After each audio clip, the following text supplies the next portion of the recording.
Okay, so we have the Country Living from June to July 2025. I marked 3 spots in this book that I thought was outstanding. How to Puzzle Like a Pro. It says competitive speed puzzler Rebecca Taylor can thank chickenpox for her puzzling prowess.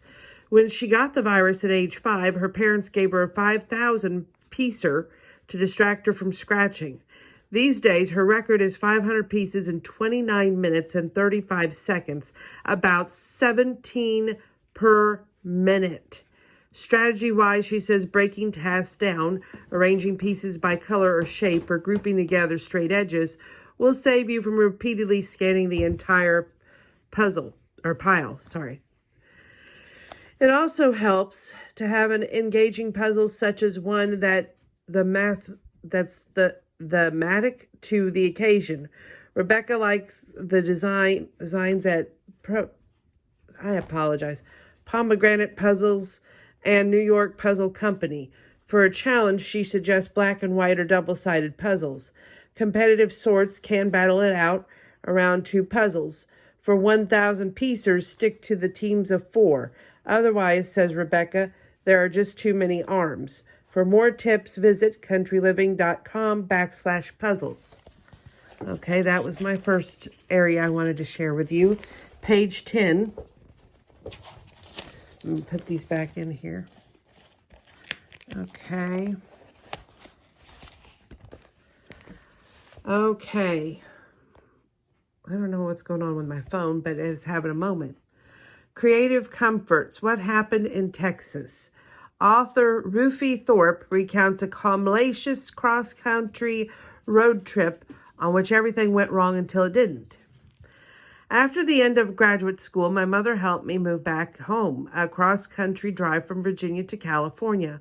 With us, we had Layla, my Australian shepherd, very much the good girl, and Thor, my extremely large tuxedo cat who began yodeling like a drunk demon only a few hours in.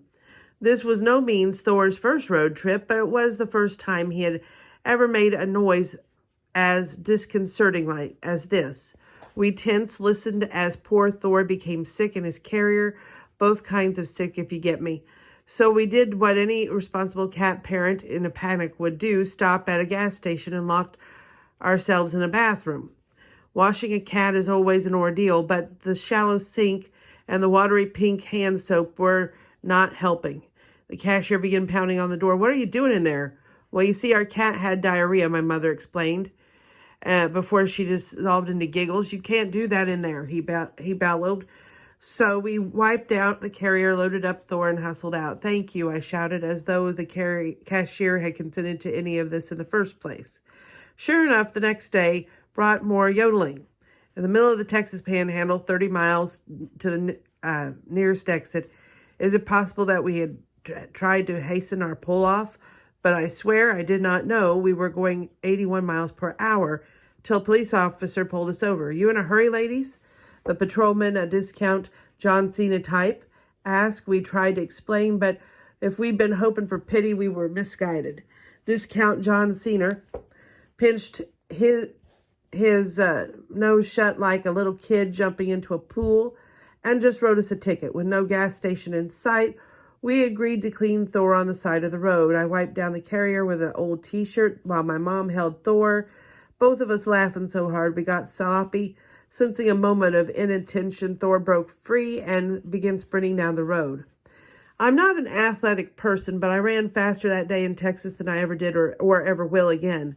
An ungrateful, urgent canter with my flip-flops pounding the half-dirt road, and as I ran, I heard jingling. It was Layla, my shepherd, genetically designed for this exact moment. My mother, in a stroke of genius, had strategically let her off release. I swear Layla's eyes actually twinkled as she pulled ahead of me, then dramatically threw her body in front of Thor, spinning around so she landed with the cat trapped neatly underneath her paws. I took him and cradled that very angry, extremely sticky, but still alive cat all the way back to the car as he scratched my chest and throat to ribbons. Thanks to Layla, we all made it to California, but I will never and I never made the Thor drive cross country again. And it says Rufi Thorpe is an author of Mango's Got Money Trouble, soon to be an Apple Plus TV Plus series starring Elle Fanning and Nicole Kidman.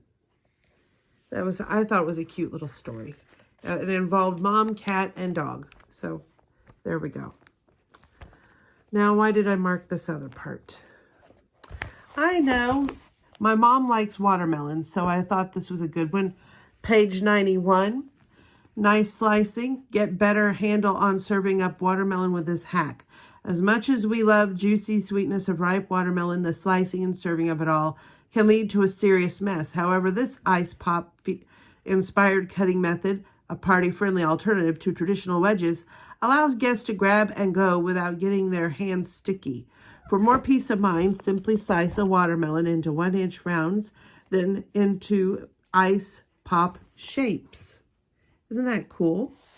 And that's what I wanted to share with you from this magazine of Country Living. Stay tuned. We're going to do at least one more magazine, okay? Thank you.